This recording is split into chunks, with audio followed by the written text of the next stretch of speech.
बाद एक बार फिर आपका स्वागत है। आप देख रहे हैं खास खबर और हम चर्चा कर रहे हैं राहुल गांधी के गुजरात के मेहसाने में लगे उन आरोपों पर, जिसमें उन्होंने कहा है कि सहारा परिवार से नरेंद्र मोदी ने करोड़ों रुपए लिए हैं।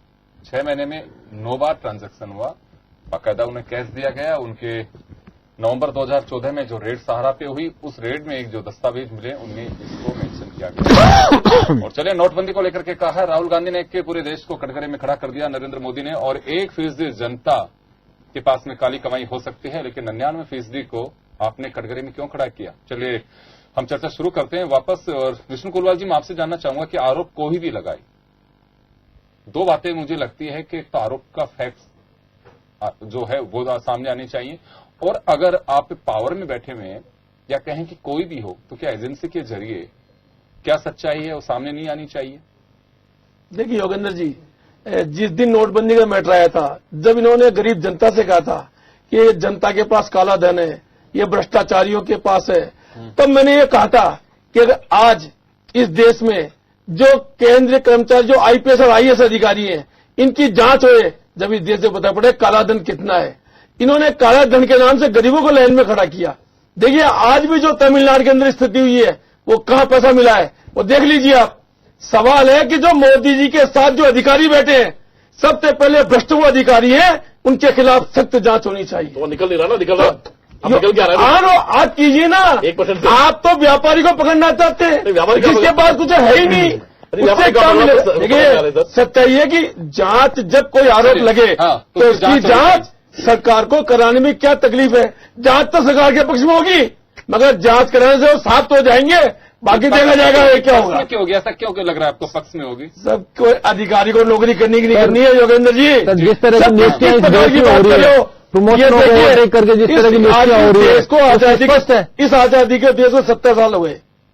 मैं कह रहा हूं योगेंद्र जी, 10 साल तक ये पूरे हिंदुस्तान की पार्टियां ईमानदारी से पानी भी देती थी ना गरीबों को, तो पूरे हिंदुस्तान में पानी हो जाता। 10 साल में हिंदुस्तान में गरीबी खत्म हो जाती। मगर पैसा आता है गरीब के नाम से और खाते हैं अधिकारी, खाते हैं या भ्रष्टाचार अधिकारी बुलाने वाले। आज क्यों नहीं हो रही इनकी। वो जो 8-10 साल का शासन जो यूपी में रहा, वहां गरीबी क्यों नहीं हटी। नहीं, आप बिल्कुल आप सही। दूसरों के पाप गिना देने से, दूसरों के दोष गिना देने से खुद पाप साफ हो जाएंगे। सही बोल रहे हैं। 13 साल तक गुजरात के मुख्यमंत्री नरेंद्र भाई, आपको दिखाऊं, लोगों के शरीर के ऊपर कपड़े नहीं है गुजरात के अंदर। आप मॉडल, मैं चलता हूं गुजरात में, जाता हूं हर महीने, मैं टाइल बेचता हूं, बता रहा हूं आपको, हर महीने। लोग सरकारी नौकरी के ऊपर आश्रित नहीं है। पहला स्टेट है योगेंद्र जी, पंकज जी, सरकारी नौकरी तो आपने दी कि नहीं है, लोगों को अपने आप ही स्वावलंबी होना पड़ रहा है। विपक्ष में बोलना है, मगर अंतरात्मा आपकी भी जानती है कि आपके साथ क्या हो रहा है। क्या बोल नहीं, अंतरात्मा से नहीं बोल रहे हो आप। और योगेंद्र जी ने सही कहा, क्यों तक किसी पार्टी का शासन हो, आरोप लगता है, उसकी जांच होनी चाहिए। जांच होने के बाद सच्चाई सामने आ जाएगी। पर भारतीय जनता पार्टी जांच करने की बात नहीं करती है। वो तो इतने अहंकार में बैठे हैं, सोने के मुकुट को के प्रधानमंत्री जी, उनको तो दिखता नहीं नीचे कौन है। वो यो गरीबों के लेकर हम क्या कर रहे हो गरीबों के लिए, और क्या कर दिया। ये लाइन में किसको लगवाया आपने। एक अमीर नहीं लगा, कौन लगा अमीर। एक अमीर का आपने ये 32,000 करोड़, 3200 करोड़ रुपए नगद दो जाएंगे, कहां से मिले। प्रधानमंत्री जी इसकी जांच कराओ। आपके आरबीआई के अधिकारी, आपके पीएमओ के अधिकारी इस भ्रष्टाचार में लिप्त मिलेंगे। क्यों नहीं कराते हो जांच, क्यों नहीं कराते हो। आप बोल दोगे जांच नहीं होगी, तो इनके लोग सुनना नहीं चाहते, सुनना नहीं, सवाल जनता देख रही है। कुलवाल साहब, मेरा तो सवाल है, आप उसके आसपास पहुंचे। मैं यही जानना चाह रहा हूं कि राजनीतिक दलों में आरोप प्रत्यारोप लगाते को पहली मर्तबा नहीं लग रहे हैं, ये क्या वास्तव में उसकी सच्चाई से पर्दा भी हटना चाहिए कि नहीं हटना चाहिए, या फिर जनता क्यों सीरियसली लेने आरोप को। देखिए योगेंद्र जी, आज स्थिति है, आज से पूर्वी देश के प्रधानमंत्री बहुत रहे हैं, मगर आज जो भाषा प्रधानमंत्री जी बोलते हैं वो भाषा अच्छी है क्या। आप क्या कहना चाहते हो कि एकमात्र इस देश में देशभक्त पार्टी है। आप भी मैंने देखा कानून मंत्री जी बोल रहे थे गंगा जैसे पवित्र है प्रधानमंत्री जी, उनको यही याद नहीं है गंगा की जो सफाई चल रही है, तो क्या प्रधानमंत्री जी की भी सफाई होगी क्या। क्यों जनता को गुमराह कर रहे हैं। जब भी कोई ऐसी बात आएगी ना, एक धर्म के प्रति ऐसी जागरूकता पैदा करेंगे। आज इनको गंगा याद है मोदी जी के लिए। अरे भाई, मोदी जी गंगा नहीं हो सकते हैं, ये गुमराह मत कीजिए। सच्चाई है इसकी जांच करवाइए। आरोप अगर गलत लगाने वाला आदमी है उसके खिलाफ कानूनी कार्रवाई कीजिए। क्यों डरते हो आप कानूनी कार्रवाई?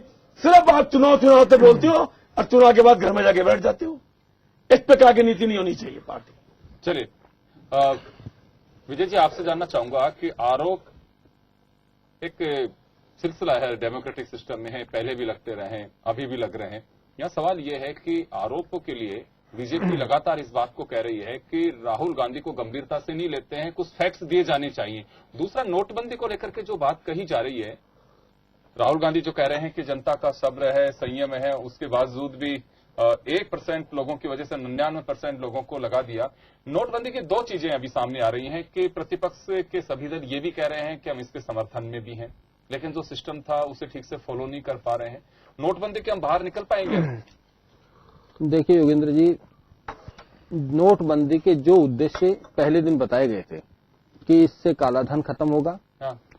कितने लाख करोड़ रुपए की करेंसी उस समय थी, लगभग 18 लाख करोड़। सिर्फ एक मुद्दा राजनीतिक दलों के पास, तो कालाधन हम भी हटाना चाहते हैं, भारतीय जनता पार्टी भी हटाना